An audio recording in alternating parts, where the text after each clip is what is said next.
built on fictional or real characters. So Jimmy Jazz was inspired by the Jimmy Cliff character in the movie The Harder They Come. I remember Jimmy Jam. I mean, Jimmy Jam. Sorry. Jimmy Jam. I'm just here for J-A-Z-Z. Yes. He says that at the end.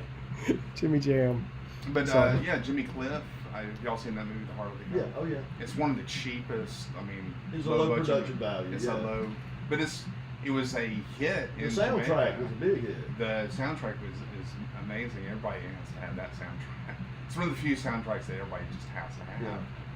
And So was that a big influence on this album, you think? yeah, I think that the rude boy whole culture, subculture in Jamaica. Remember, Jamaica was an English colony all the way up until '62. I lost sight of that. Yeah. So, you know, when these guys were growing up, Jamaica had just gotten their independence.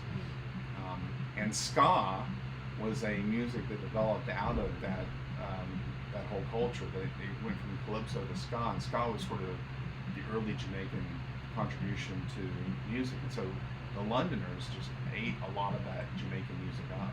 It's funny how, you know, London, the British music scene, they're the ones who turned America on to the music we already had on our front doorstep with the blues.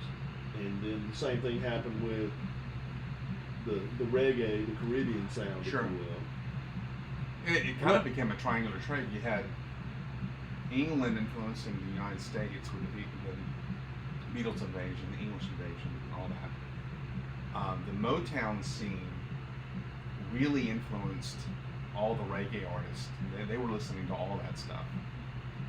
And they, of course, shipped that back to England. So it was a nice little triangle. So yeah, I think a lot of what ties those genres together is the idea of a groove.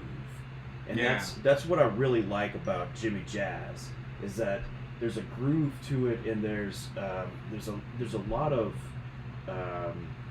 overdubs in the guitar that add subtlety to the track itself. So sometimes you'll hear an acoustic guitar come out of nowhere with the upstrums.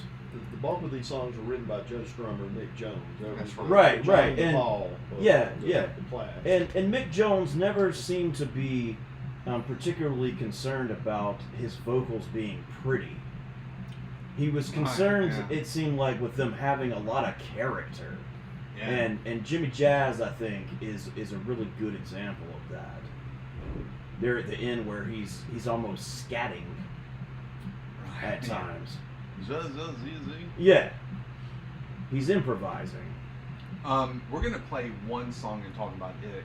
It kind of fits in with this ska groove. This is actually a ska tune that I'm about to play.